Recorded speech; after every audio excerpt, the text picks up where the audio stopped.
Between December 1968 and October 1969, the shadowy figure known as the Zodiac conducted a series of brutal attacks that seemed both random and chillingly personal across Northern California. His pattern initially focused on young couples in secluded lovers' lane settings, before escalating to the brazen murder of a taxi driver in a wealthy San Francisco neighborhood.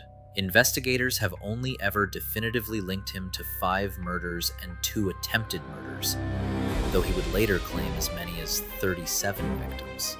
His first confirmed attack was in December 1968 on Lake Herman Road, where he shot and killed David Faraday and Betty Lou Jensen, a young couple parked in a remote turnout. His third attack at Lake Berryessa was perhaps his most chilling. The attacker wore a black executioner's hood with the crosshairs symbol, tying up his victims, Brian Hartnell and Cecelia Shepard, before stabbing them repeatedly. The Zodiac killer's true reign of terror was conducted not with a gun or a knife, but with a pen. Beginning in August 1969, he launched an unprecedented campaign of psychological warfare, sending more than 20 taunting communications to Bay Area newspapers and police. In these letters, he gave himself his moniker, signed his correspondence with a distinctive crosshairs symbol, and threatened mass murder if his demands for front-page publication were not met. To prove his authenticity, he revealed crime details that only the killer could know, and mailed a piece of Paul Stine's blood-soaked shirt to the San Francisco Chronicle. Central to his campaign were 4 ciphers he dared law enforcement to solve. The Z408 cipher was cracked within a week by a Salinas schoolteacher and his wife. The chilling message revealed the killer's supposed motive. "I like killing people because it is so much fun. When I die, I will be reborn in paradise, and all that I have killed will become my slaves."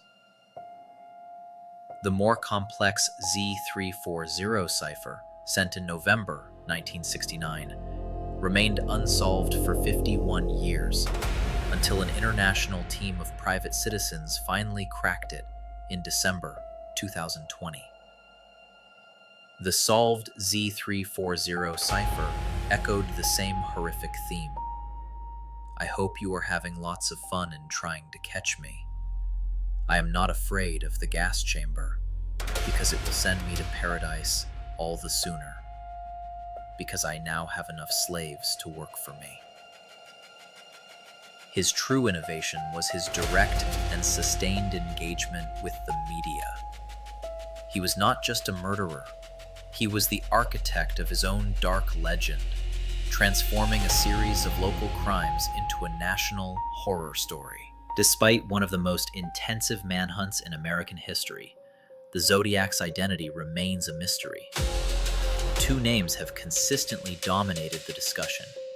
Arthur Lee Allen, a former elementary school teacher and convicted child molester, is the only suspect ever publicly named by police. The circumstantial case against him was compelling. He owned a Zodiac brand watch and made incriminating statements to friends. Most significantly, survivor Michael Mageau identified Allen from a photo lineup in 1991, and the Zodiac letters stopped in 1974, the same year Allen was arrested for child molestation. However, the physical evidence failed to corroborate these suspicions, as DNA and fingerprints did not match, and a handwriting expert ruled him out. More recently, in 2021, a team of private investigators announced they had identified the Zodiac as Gary Francis Post, a house painter who died in 2018. Their case relies on circumstantial evidence, including a claim that scars on Post's forehead match those in a police sketch. After his final confirmed letter in 1974, the Zodiac simply vanished. This disappearance is the key to his unique and terrifying legacy. Unlike other killers who are eventually caught or identified, the Zodiac remains a complete phantom. He created a public persona, terrorized an entire region with his words and deeds, and then ceased to exist, leaving behind only a name, a symbol, and a collection of unsolved ciphers.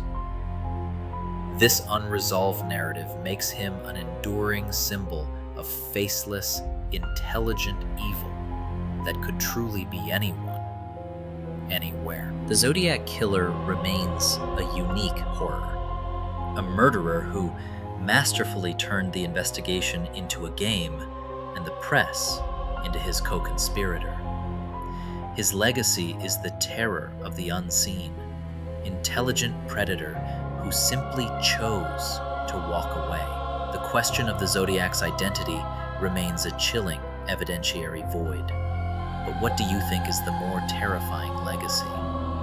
The actual murders he committed, or the permanent, taunting persona he created and left behind? Let us know your thoughts in the comments below, and until next time, stay curious.